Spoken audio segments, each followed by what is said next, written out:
When you dare to share, you break the silence. When you dare to share, you speak your truth. When you dare to share, you use the full strength of your voice. When you dare to share, it brings opportunity to own your story. So tell it, be heard, and at the same time, your sharing is someone else's learning, inspiration, motivation, empowerment, and hope. There's always an element to each of our stories that remains a secret. For some, we feel it's a dirty little secret. Dare to share your untold story exposes these secrets in a welcoming and positive way. I encourage each of you out there to dare yourself to share what is yours to tell. When we dare, it is the courage to do something really important. Let this be a vow to each and every single one of us that we take risk, we brave, confront, and face what is, while inspiring and empowering all communities. So let's break that silence and tap into mental beauty. This is Salima Jadavji, your podcast host, a practicing clinical social worker, and your mental wellness connoisseur. Welcome to the Dare to Share Your Untold Story podcast, episode number 9, When a Mother Faces Carrying Life and Death in Her Body. To all my fellow listeners, before we get started, I'm just dropping in a note to give you a heads up that this podcast might be emotionally triggering for you. We do invite guests onto the show who share openly about extremely difficult life moments with exposure and impact of what the struggles have been like. The intensity of each episode could have a variable impact on your emotional and mental well-being based on your own personal story. If at any point the topic becomes uncomfortable or upsetting to you in any way, please do not pressure yourself to listen. Instead, be kind to yourself, do some self-care, and perhaps give another episode a try. I introduce you to our guest, Farah Nasser, a well-known evening news anchor on Global News. She is an award-winning journalist. Farah has covered at every government level, including the May 2018 Ontario provincial election debate. She was also on the ground reporting during major events such as the Toronto van attack, the G20 summit in 2010, and the Toronto 18 terror trials. Farah created notable buzz on social media as the force behind First Time I Was Called and Living in Color, 2 digital series exploring the experiences of marginalized peoples while giving them a voice. Farah is a TEDx speaker known for her talk titled The Power of Intellectual Humility. When she is not busy reporting daily news, Farah can be found volunteering in the community. She regularly speaks at community events and has worked with organizations such as Journalists for Human Rights, the Aga Khan Foundation, and the Economic Club of Canada. Hey, Farah, welcome to the Dare to Share Your Untold Story podcast. Thank you. Thanks for having me.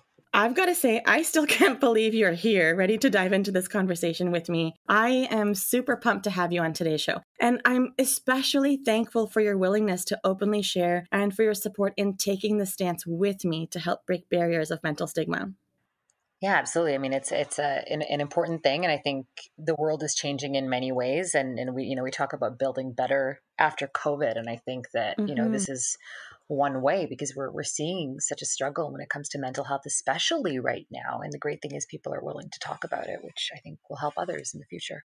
Yeah, we have like this crack in, so I'm trying to maximize on that for sure. And just to share a little with you about this podcast, it's all about bringing forward untold stories that people go through, whether directly about a mental health struggle or something else. And we know that no matter what the story is, there is impact on one's own mental health in some way, which remains tucked away. And so the platform here serves a way to break barriers of mental stigma that have been conditioned in our society. So here we are, just encouraging people to share and tell what people typically have reluctance for exposing or disclosing. And of course, I'm trying to set a new trend, and I like to call it mental beauty. I like it. Thank you. So Farah, are you still ready for a deep dive in conversation? I'm ready. Great. Let's dive in. So this first question, hopefully it doesn't stump you because you're a journalist. I think you can handle it. Please give us the newspaper headline of how you would title your untold story. How would it read? Oh, my untold story. I think it's more like it's something to do with it's not what it seems, maybe something like that, just based on what people perceive when they see you and think that, everyone has their life together, but each one of us has a story and has struggles and deals with certain things on a daily basis. And so I think people, may perceive me a certain way in terms of motherhood and parenting and that kind of thing. But, there's a lot going on behind the scenes, as there is with, so many others as well. Right, behind the scenes. And from what I know about your story, you had this, as a mom, a simultaneous experience, having to have a precious moment that required you to create space for two extremes. Yeah, certainly. I think it was, going through two things at once, like going through extreme joy and extreme pain, like, on two sides of a spectrum at the very same time is a very unique struggle. Yeah, it's still with me. It's still something I live with every day. Of course. So let's segue into your story. Farah, can you tell us more about what your untold story is all about? Yeah, so I was pregnant in 2012, and I was pregnant with twins, which was a huge surprise, and obviously was very exciting. And found out that it was two boys, and we were just over the moon. And started kind of preparing, buying two cribs, buying a double stroller, doing all the stuff that most twin parents do. And then, planning, we decided to have a baby shower that was, not just for women. It was going to be like guys and girls, because we have so many people in our lives. And so we, we wanted to kind of do essentially a joint shower for my husband and I, and so we're in the process of doing that and putting it in invitations, mailing in invitations. And I remember thinking, it's going to be the three of us very soon. And then my husband was traveling, and I started not feeling the movement in one side of my body. As both boys were very active in the womb, and I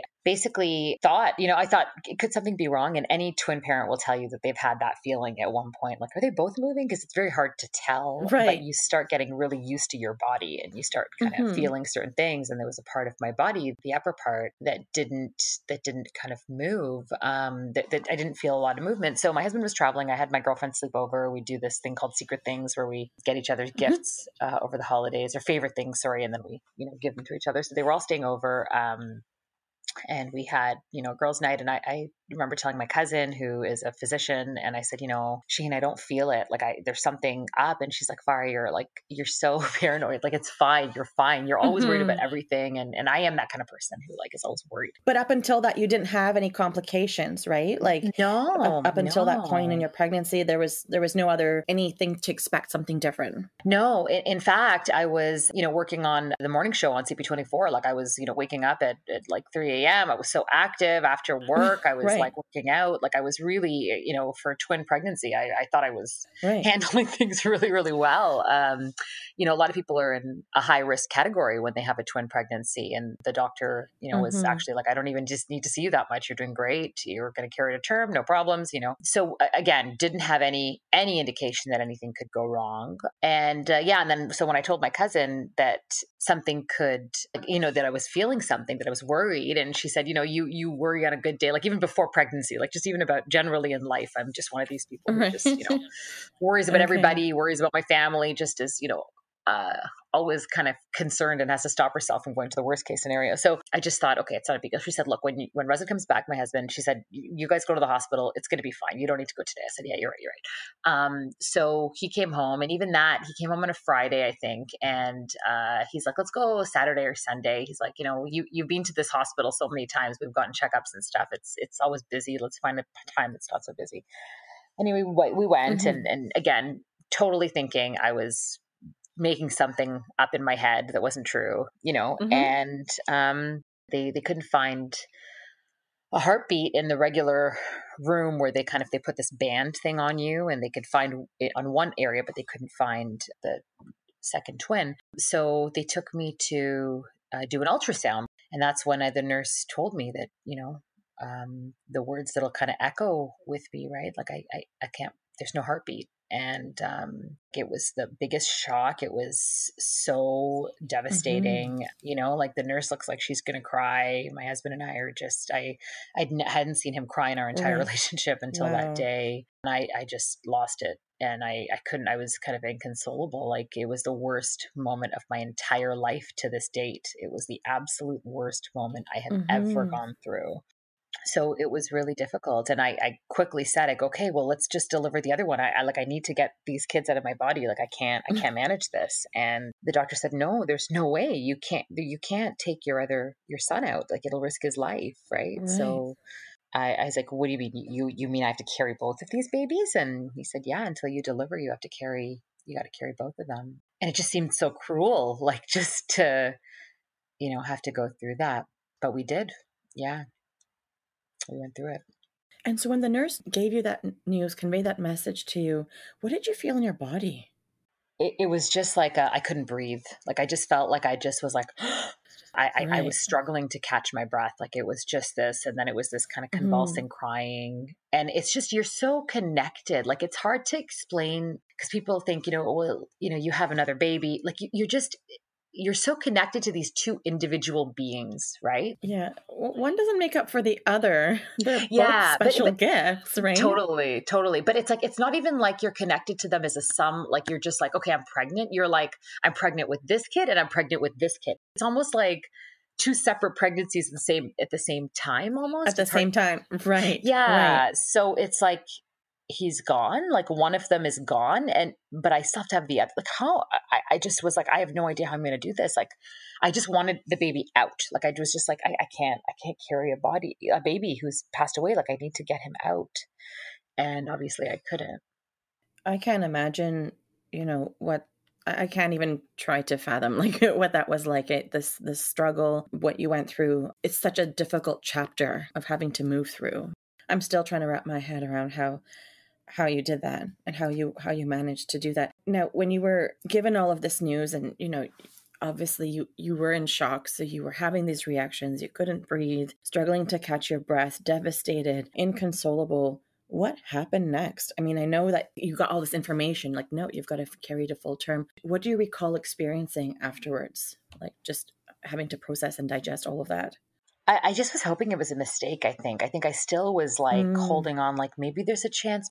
They kept telling me, no, like it's gone. Like the baby's not alive. And I remember, we walked out and I told my husband, I'm like, can we go back and double check that the heartbeat of the other one is still there? Because then your worry is like, because we didn't know how he passed away. So I'm like, what have I done? And it's this kind of, what have I done? You had those questions starting to happen. Yeah. Okay. So it didn't happen right away. I went to my mom straight because I told my husband, I'm like, we need to drive to Mississauga right now. I need to see my mom. And we drove like right. And I think there, I just started to kind of think, what did I do? And I was like retracing my steps. And I was thinking, when I was buying gifts for my friends for our big celebration, I was like running around town, getting stuff from different stores and walking. I walked so much during that time. And I remember even feeling like, heavy and feeling like my body, I should stop. But I'm the kind of person who, like, even when I work out, like, I'm like, I'm okay. I can keep going. I need to push through this. So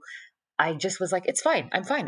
Nothing's wrong, and I'm like, I should have listened to my body. I should have stopped. I should have done this. Did I pray enough? Like, was I praying? I shouldn't have worked. Why was I waking up at 3 a.m? So you're questioning yourself, all events, all the prior events, everything. Everything. And so I guess what I was curious about is when they said you had to still carry to full term, how many more weeks did you have? So it happened at 24 weeks. And then they were hoping that the other twin would go to 40 weeks, right? Mm-hmm. But this now put the other baby at risk. Mm-hmm. So they were like, you have to be in bed rest now. And you have to, obviously protect this other child, mm-hmm. but the baby might come early, but there's a chance that you can go to 40 weeks. Wow. Yeah. So they were like, you just stay as long as you possibly can. Now my son was born at 32 and a half weeks. So almost 33. You stuck it out for another 8 weeks. Yeah. Well, yeah, 6 weeks. Wow. And how did you manage those 6 weeks? Right? Because I remember you said, it was so cruel when you had to think about what you'd have to bear until birth. Hmm. It was really hard. Like, thank God my family was amazing support, but you'd Mm-hmm. still hear from people who were trying to be good intentioned, but would say Mm-hmm. things like, at least you have the other one, be thankful, be grateful, you don't lose both. Or, I had an aunt who said to me, you're not the first woman to go through this. There's many women who have gone through this. Like, and I think her intention was, at least you live in Canada, at least we have this. And I think her intention was kind of like find gratitude and, what you do have, Yeah. but it Yeah. did the op. I was so angry at her for saying that. Cause I'm like, I'm not thinking of other people. Like, I'm going through this right now. Right. It's like toxic positivity, right? So like I Yeah. get the whole gratitude and the intentions they're always well intended, but it's not very validating. It doesn't bring any hope to the circumstance when you're given those types of words of encouragement. They don't seem that Yeah. encouraging in the moment.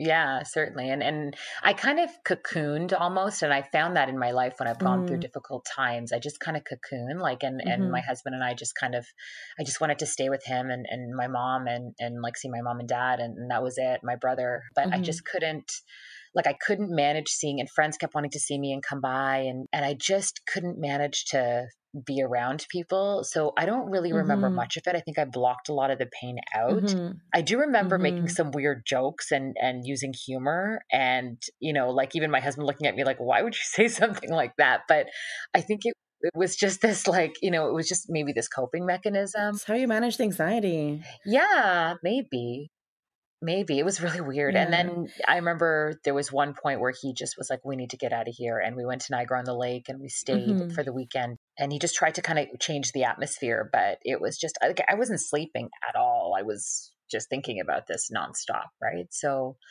that was Mm-hmm. really painful. And I think there was also the physicality to it, which was like, when he comes out, because I have to deliver him, right? Like, and so I was really scared of that, delivering a baby who had passed Yeah. away, right? And been there for Yeah, a long and time. that's what I was curious about too. If it's okay to ask, I was gonna. Yeah.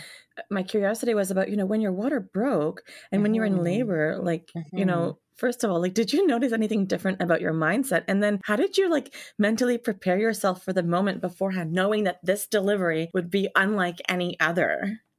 Yeah, so I made my husband Google what it would look like, what a baby who had passed away when you had to give birth to a stillborn, what it would look Mm-hmm. like. Like, I think, and I told him, I go, just show me images that you think I can manage. Mm-hmm. And Mm-hmm. he's so great. He's like always my filter, even now when Mm-hmm. something's too scary or too deep or whatever, I Mm-hmm. make him deal with it first, and then like he can like filter it out and curate it for me. Right. So he kind of did that Mm-hmm. in this sense, and he said, okay, well, this is what it could look like. This is what it could look like. This is what you're going to go through. This is what might happen, and we kind of prepared in that sense. Now, I Mm-hmm. had to go back to the hospital because they were really worried, I guess, about the delivery. So I was on bed rest in the hospital for maybe 2 weeks. And then I couldn't stay in the hospital. It was making things like, I felt even worse, like I needed Right. to be home. Mm-hmm. And so I told them, like, please, like, let me just go home. And they said, okay, but you have to, stay put and you still have to go to your regular appointments and whatever. Because then I was like having appointments like twice a week that the doctor would see me. And so we were like, okay. And then so I came home. My bag was literally still packed from the hospital. And that Mm-hmm. night, my water broke at Oh my home. goodness. Funny enough. Yeah. So we rushed back and I Okay. didn't even pack really a bag because it was just this, we don't even, like, it was kind of this weird time that it happened. And then Mm-hmm. what happened next, like, we couldn't have prepared for at all. And that was that I almost lost my life giving birth. So yeah, there Wow. was like trauma on top of trauma on top of trauma that, happened during that time. Right. Multi layers of trauma. Wow. And so, what was that experience like? I can't imagine what was going through your mind. What sorts of things do you recall? I mean, fighting for your life. Yeah, so what happened was we rushed to Mount Sinai, and then we got there, and my OBGYN was the head of the department at the time, I think maybe still is, but he was away. They knew of my situation, but they made a wrong decision, which he actually was really upset about. And a policy got changed at the hospital because of this decision. They didn't have a NICU bed for the baby because the baby was born early. So they were like, we need to move you to another hospital that has a NICU bed. Okay. So I wasn't even at the hospital I was supposed to be at. I was at another hospital that doesn't see these types of cases as often as a Mount Sinai. So it was St. Joseph's. Right. And there they did what they could. But what happened was I had this, so I delivered my son, which was, a great moment. And thankfully my entire family was there and that kind of thing. And then when my son who had passed away came out, I started bleeding, like hemorrhaging really bad. Because I guess the way it was explained to me, the area around the baby, it's supposed to contract after the baby's born. But I think because there was no life or no flow of blood or something, it didn't contract. So everything just kept gushing out and they tried everything. And I had to get I think it was like a dozen blood transfusions. I was in the ICU for a week. I was unconscious. I almost died. So they told my husband, we have to give her a hysterectomy. They rushed my son to the NICU. So I didn't even get to see him. And thankfully, after a few days, he had signed that form that they were going to take everything out of me to just stop the bleeding because it was so bad. But thankfully they managed to figure it out and they went inside and they were able to stop it. I had a surgery, but it was really touch and go for a period. And I missed, the first week of my son's life. And, it was a really, really difficult time. Now, before the hemorrhage started, while my one son was headed to the NICU, my other son, Hussein, who had passed away, they let me hold him. And it was just before the hemorrhage started. So I did get to hold him for a long time, but it was really weird how, it felt so good that he had come out. It actually was kind of I was like, okay, he's at peace. He's not stuck in there. It was weird. It was like, he's not even alive, but I thought he finally got air and I guess I got air, but he also felt really heavy in my arms. And it was really weird because he was so little. But yeah, he felt really heavy and it was really tough. It was really painful to hold him, even though he wasn't alive. It was a really difficult thing. And, we all said prayers and then the hemorrhage started and they took him. So yeah, it was a very, very painful and difficult experience. And I was out of it through most of it. But my husband, going to the NICU, having a wife in the ICU, Yeah, he was like a superhero, and you braved so much yourself. What you endured and what you braved, what your body braved. Talk about resilience.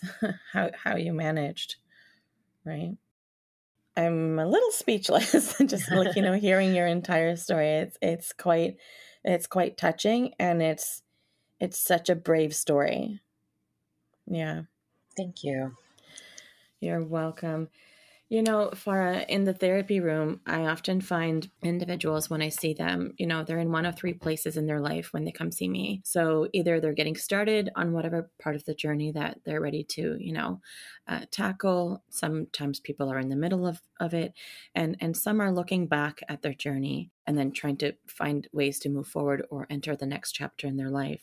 What part of the journey would you say that you are in? Would you say that you're looking back, in the middle, or just getting started?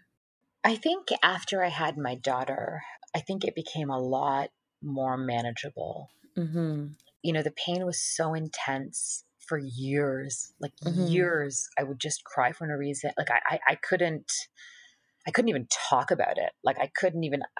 I'm so open talking to you right now about this. I couldn't even talk about it with my husband. I couldn't even, and then I had her and I had such a beautiful birthing experience, which is what I wanted, everybody was shocked that I wanted to get pregnant right away after. And I wanted to have another baby after going through all that. It wasn't even a question to me because I wanted my son to have a sibling, but it was such a beautiful experience that I went through the second time around. It was it was like God had just, or someone had just said, okay, she's gone through hell. We have to let her have this, euphoric experience with this second. And I think that kind of restored my faith in myself almost in a way. And I think because of that, my daughter's 5 now. And again, I just started talking about this year. So it still was very difficult to address and think about and manage and even help others. Like people called me and were like, can you help me? I'm going through this or something similar. And every time I did, it would bring me back to a place of trauma. And I had to actually stop helping people for a while because it was just too much for me. But I think I still have to do a lot of therapy. I think there's still a lot to unpack, to be honest, which I have to make time to do. But I think I can say that I'm close to the looking back part of it. Right. And so what did that path of healing look like for you? So originally it was just medication. It was a lot of medication. There was a point I remember driving on the Gardner and just being like, I just want to drive off this highway. I know my son, I know my husband will take care of him. And I wasn't even thinking about them. I was just like, the pain was so hard. It was like, I just was like, I need this to end. And I thankfully didn't obviously do that or do anything like that. Of course. But at that point, it was like, I need to be like, I can't manage this on my own. I need medication. So thankfully I was able to get that. I saw a psychiatrist and she was able to help me. And I had talked to a few people who had been on, antidepressants, and they had told me, you'll just make sure when you're ready to get off. Like your body will tell you when you need to get off. And thankfully I found that time and I was able to, I wasn't on for too long, but I would take them again any day if I needed, because it helped me so much. But I think the other thing that really helped in terms of my healing was group therapy. Yes. Like I did a lot of personal therapy, regular therapy, but I also did group therapy where I met women who didn't go through the same thing I did, because again, it's so unique. So unique. But went through, had stillbirths and were able to understand the connection with a child that isn't born, because a lot of people, again, who haven't either been pregnant or gone through that because they're, their children are alive, they didn't really get that. So to have women who totally got that, and then to hear their stories that were even in ways like so much more tragic, I remember one woman who saved all her money to get, IVF. She was in her early 40s and did everything. Her and her husband worked so hard to be able to do this before it was paid for by the government. And they had one shot and she was pregnant right till the end, great pregnancy. And then, her child didn't make it in birth. And then there was another woman who, it was actually, she alleged, medical malpractice. She wanted a C-section. The doctor said, no, you don't need one. You don't need one. And eventually she was in labor too long and the child passed away. And to think that, you feel like you did everything right. And then because of a decision someone makes that you trust, this happened. So it's just, there was stories like that. And I just, I could, and we went out for coffee and for lunch, these girls and I, after these sessions. And That's it was so just great. Yeah. And it was more than just sitting in that therapy room. It was also outside of the therapist, just talking. The connections and, the power of group therapy, as a clinician, I always have been vouching for that and encouraging people to make that part of their healing. It's so therapeutic when you can relate to other people with similar experiences, even if it's not the exact, there's an angle there that you can relate to when the person's talking about their story. Yeah. And I think you also are there's part of you that you wants to help them, right? So you're also doing this thing where you're you're in it together. Yeah. And, you're telling them you have every right to feel that way. You've gone through hell, and to be all permission to speak and permission to speak up. That validation. The validation. That's it.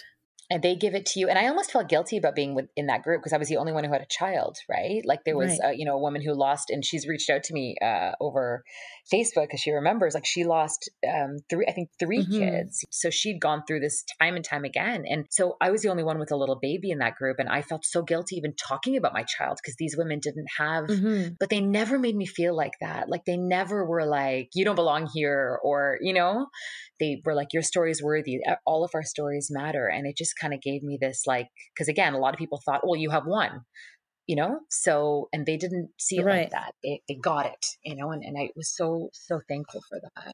They got it. Yeah.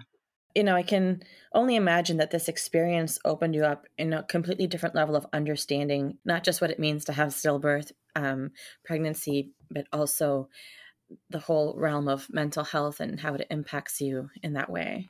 Yeah, I think how debilitating it is. And I think also the other thing that I really learned so much about is grief, Mm-hmm. how grief just comes in waves, how it hits you, how you behave in different Mm-hmm. ways, how like Mm-hmm. sometimes, the world around you, because my husband and I had very different experiences too, right? Right. And that was the source of tension for a while too, because I just Mm-hmm. couldn't get over it. And he was like, we have another child. Like you have to figure this Mm-hmm. out.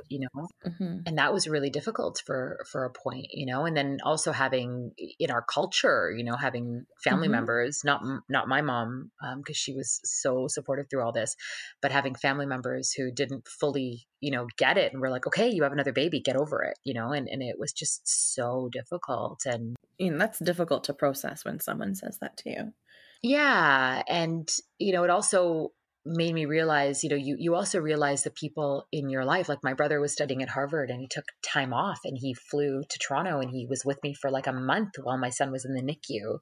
So, Wow. I'm going to visit this baby every day in the NICU, going through Uh-huh. grief, going through depression, not able to Mm-hmm. nurse. Like it was just all these things happening. And so him being there every single day with me was just, I will never, I thank him every time or every few times we speak. I'm always thanking him for that, because I think you really learn about people and you learn about how you can be better when people go through things. Do you know what I mean? Like Yeah. people teach you how to also help others. Like I have a friend who lost her husband recently.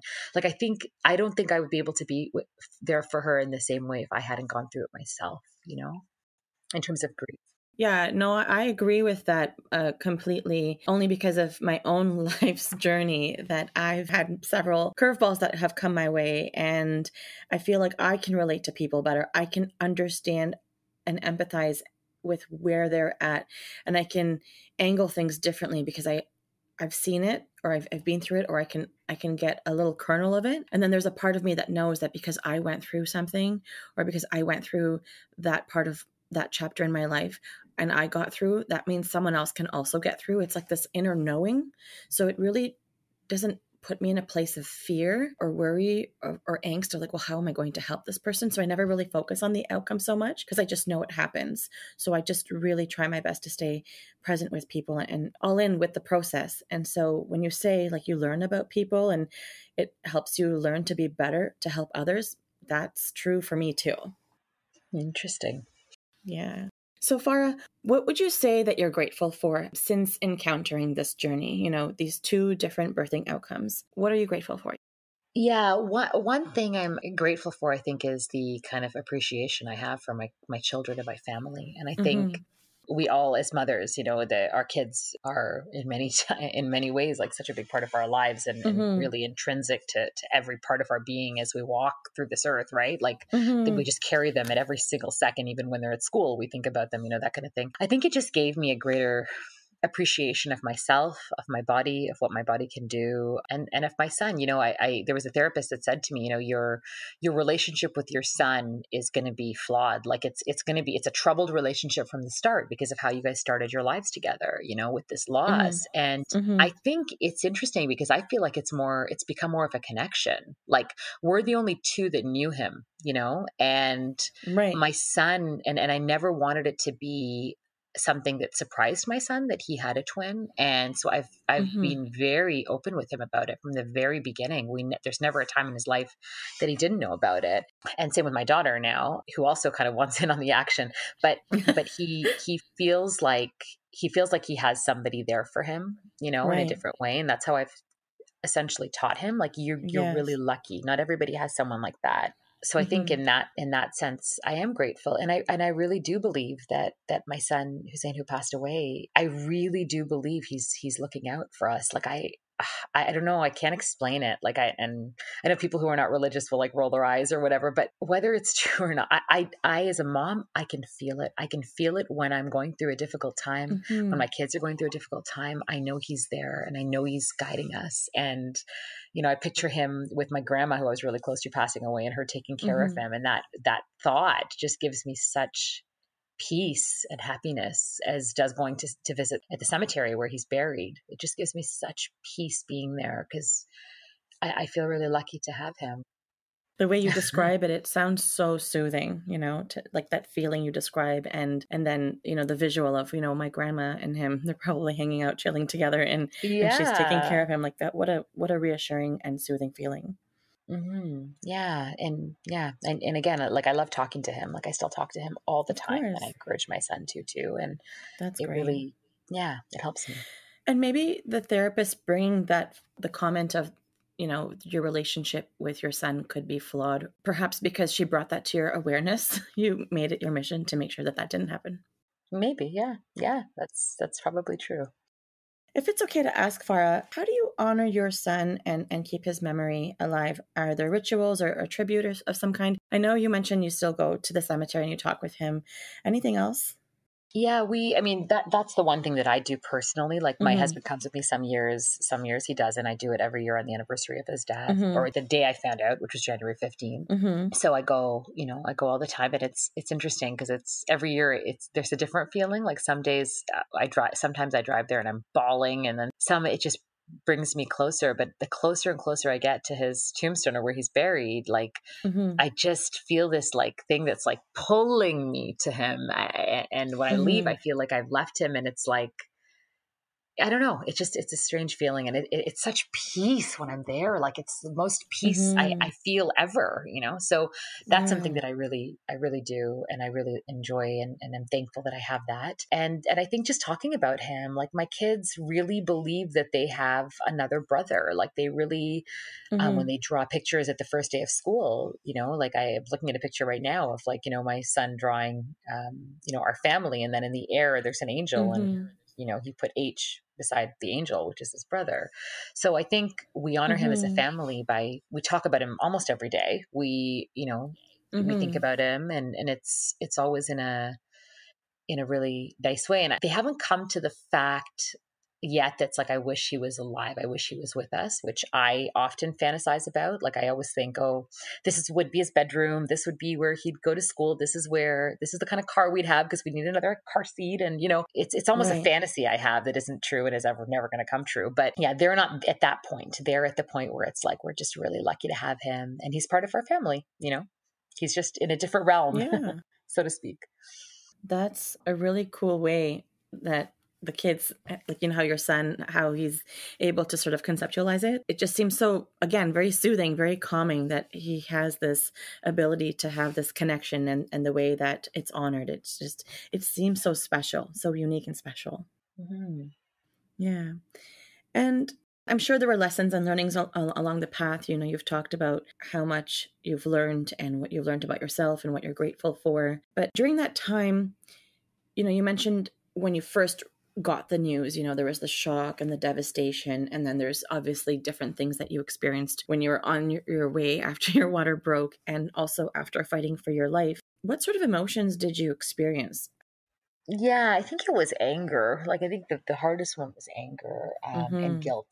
I think guilt and anger were the two difficult ones. I was angry at others and myself.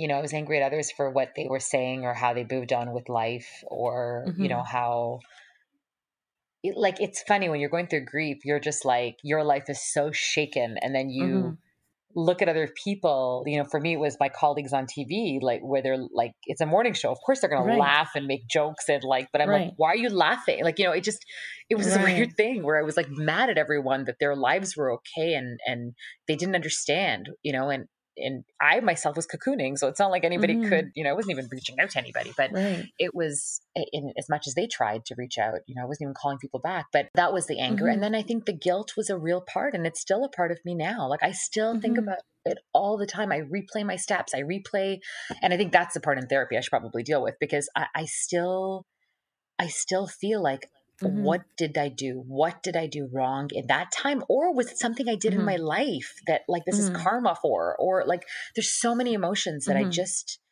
I just think that, I still blame myself. And I think Mm-hmm.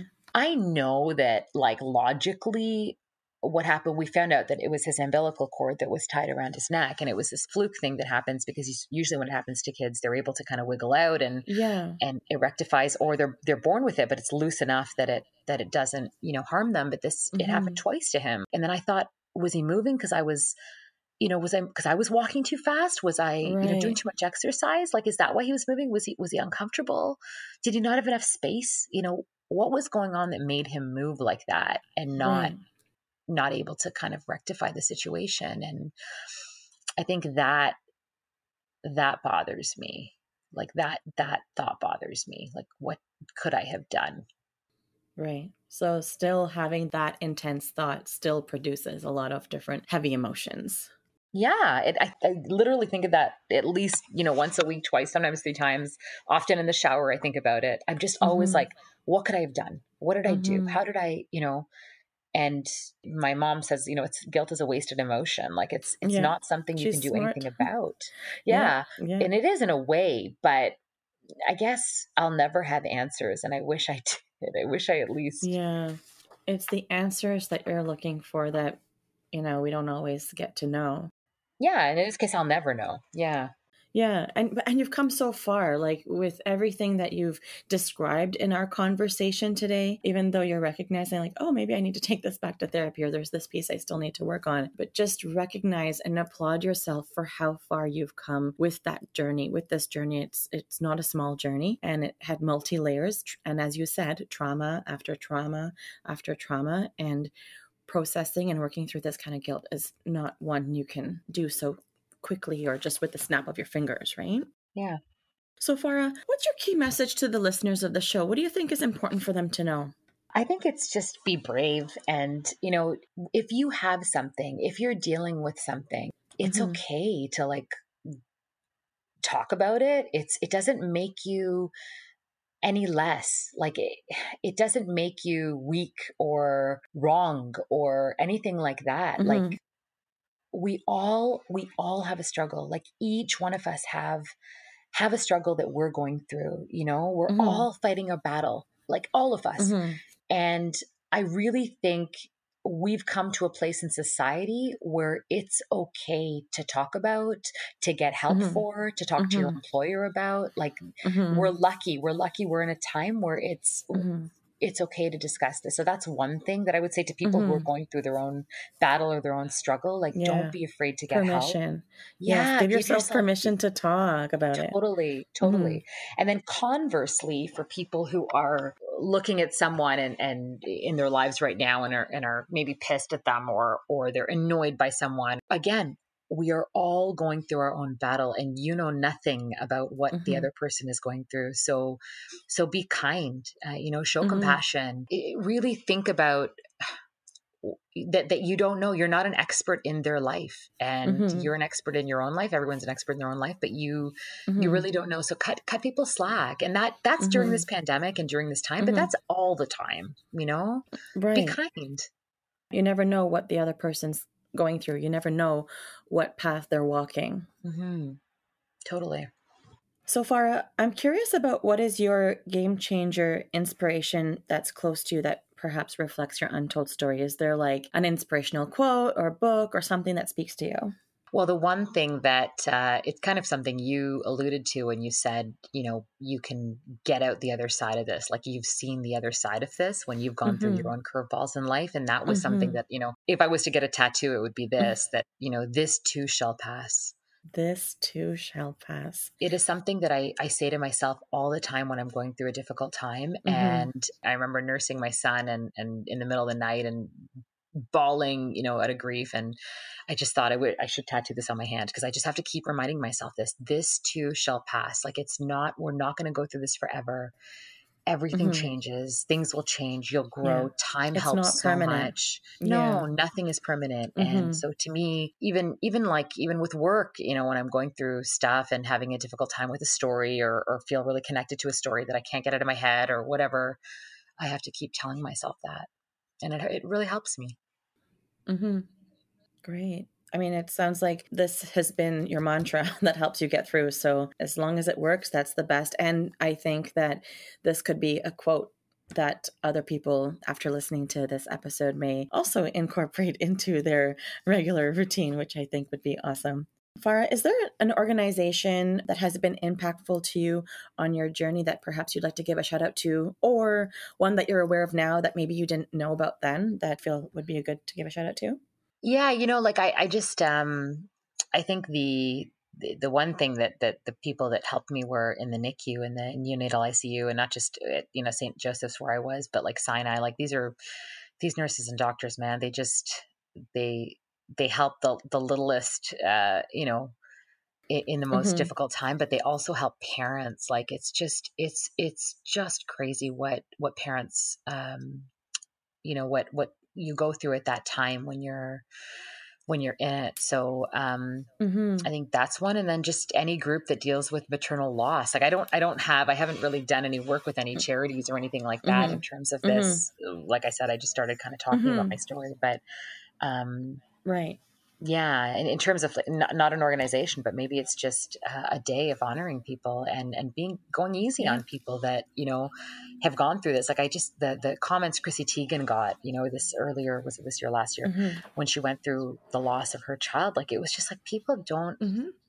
they don't understand. Like people are so quick to judge, and we all go Right. through things and deal with things in different ways. And I think we have to be a little bit more, again, compassionate and kind and open-minded, when people are going through things. Mm-hmm. Absolutely. For knowing that you have a solid presence on social media, what social channels are you comfortable providing should someone want to connect with you? Yeah, I mean, people can connect with me through Twitter at Farah Nasser, or Instagram at Farah Nasser Global. Either one of those. Yeah, I'm happy to chat. Amazing. That sounds really great. Farah, you just dared yourself to share. Congratulations. Thank you. And thank you for the very thoughtful questions. Farah, thank you for your willingness to do this. It was such a meaningful conversation to have, especially sharing with the amount of vulnerability that you showed up with today and how you've reframed your turmoil and embraced a way to move forward. It has been my honor to speak with you today. Oh, likewise, likewise. It's really important work you're doing, and I hope it gets traction. Thank you. And I thank you again, Farah, for being a part of Dare to Share Your Untold Story and helping to be a voice in breaking down the barriers of mental stigma. My pleasure.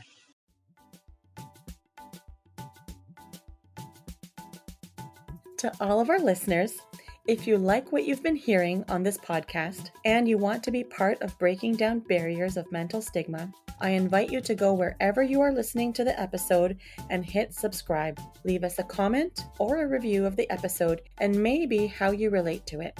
To learn more about what we offer, visit www.daretoheal.co. And if you are feeling ready and brave to share, please submit your story by visiting www.daretoshare.co. Thanks for joining in.